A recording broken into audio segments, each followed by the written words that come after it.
Hello everyone, welcome back to my channel. Today we're going to be talking about optimism and pessimism, and the reason that I want to talk about this is because it just keeps coming up in my life. I feel like a lot of places and like self-help books tell you should just be optimistic all the time, you should tell yourself positive affirmations, and you should try to visualize a positive life and all of that. And while that's true and that's great and I've done all of those things, I also think that it's nice to lower your expectations, also be a bit pessimistic sometimes. And I know that obviously it sounds kind of counterintuitive, like if you're overly pessimistic and you're always thinking badly about life, like oh my god, this is all gonna go wrong, everything sucks and all of that, then obviously your worldview is gonna suffer. But there is a practice that some philosophers have said. For example, Seneca, he advocated for something called negative visualization, which I actually have started to use a lot, which is basically where you kind of visualize the worst case scenarios or horrible things that may happen. And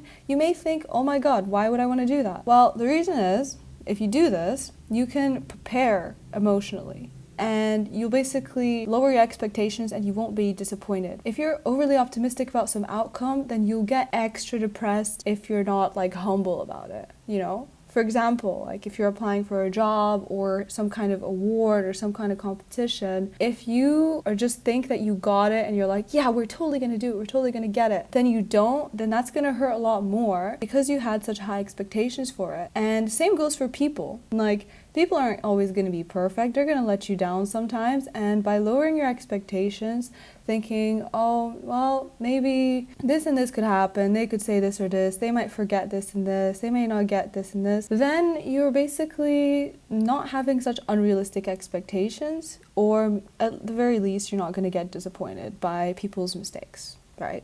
Inevitably, there's going to be people who make mistakes. Inevitably, things aren't always going to go your way. So that's why being overly optimistic to a point of delusion, although it also serves a good purpose sometimes, like increasing your confidence, it can also really let you down because you're just going to get depressed after. You're just going to be like, oh, why didn't I get it? Why didn't I achieve this or that, or like get this award or whatever. So yeah, to some extent, pessimism is actually good, even though it has such like a bad connotation. If someone calls you a pessimist, they're basically saying, oh, you think badly all the time and you always picture the worst stuff that's gonna happen, right? And it's true too. Like, if I was in social situations, I wouldn't want to be around pessimistic people. Like, I'd rather surround myself with positivity and positive content. But it's also a healthy balance where pessimism doesn't need to be you being constantly negative, right? It's more so about negative visualization and lowering your expectations,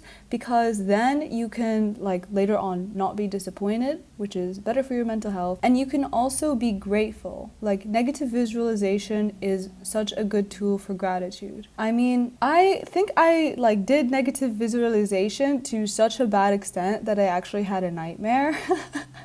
Which isn't good, I don't think, but it really, when I woke up at least, I felt a lot more grounded. So let me tell you what this nightmare was. So basically, when I was awake, I would just be picturing what it would be like, you know, if I didn't have like shelter, or if I was just in a horrible situation, or like in a war zone. And so I had a really bad dream that I was in fact in a war zone. In that dream, it was really bizarre actually. There were just a lot of like missiles in the sky just flying. And I remember one of them struck one part of my house. And so it was me and my family in it. I was freaking terrified and injured. And we moved to the other side of the house. And then a missile struck the other side of the house as well. And then I woke up. And you can imagine how terrified I was. First of all, my heart was pounding. And also it was the delayed terror as well.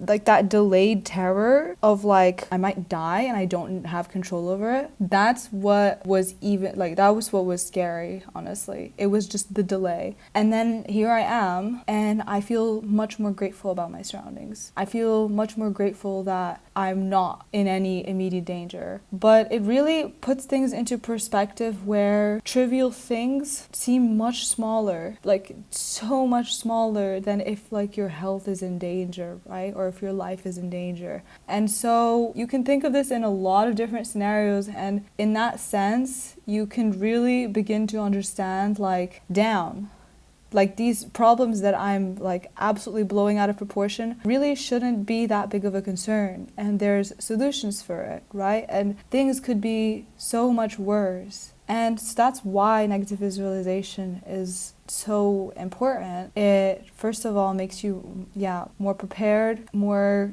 grateful for your current circumstances, and it really just puts things into perspective, you know? Like, people out there are living like that right now. They are literally living like that right now. So I'm really, really grateful that I don't have to live like that. The problems in my life always seem so small compared to things like that. And so in this way, I can actually like have some degree of like just self-awareness and like just being grounded generally, and much more grateful about my circumstances, because I'm really grateful. So on the other hand, there's also the point of being optimistic, where honestly I feel like optimism it's great, it's nice, but you can be happy and you can be cheerful and hopeful, but it doesn't mean you have to be extremely optimistic, right? Like, sure, I feel optimistic about life. I feel optimistic generally, but if it comes to outcomes that I have no control over, or if I did my best and then I have no control over it, then I just don't see a point in being optimistic, right? In blind optimism. Even though it could be helpful, like it's really nice. Like, for example, I think for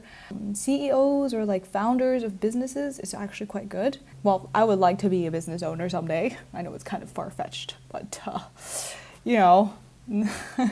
Anyway, I feel like they're quite optimistic, and there's some jobs that do demand that, you know? Like, I feel like I would love like an optimistic personal trainer, or if I'm optimistic about some goal, or just the future generally, it is also very helpful to do that, because it's encouraging, you know? You can't just always be thinking of the worst case scenario, so it's kind of like a healthy balance, you know? In life, you gotta have a little bit of both. So negative visualization helps you prepare and lowers your expectations and makes you more grateful. And then optimism just gives you hope for the future, and it gives you motivation, right? And so that's basically all I gotta say, because this is really a healthy balance between the two. I'm still trying to figure it out, because I think I'm more of a pessimist than optimist, possibly, maybe. I don't know, I'm not really sure. I don't have all the answers, guys, not yet. Maybe one day. No, I'm just kidding. I think it was like Socrates that was like, the wisest of men, they understand their limits of knowledge, right? I know I'm not gonna be the wisest of all, you know? I don't think I'll ever be. I don't think anyone can ever achieve perfect wisdom. There's always flaws. But yeah, I digress. Thank you for listening, and I will see you next time. So if you enjoyed this video, my lovelies, then please like, subscribe, and leave a comment. What's your opinion on all of this? Do you think you're more of a pessimist or optimist, and why? I'd love to hear what you guys think. And thank you for listening, and I love you. Bye-bye.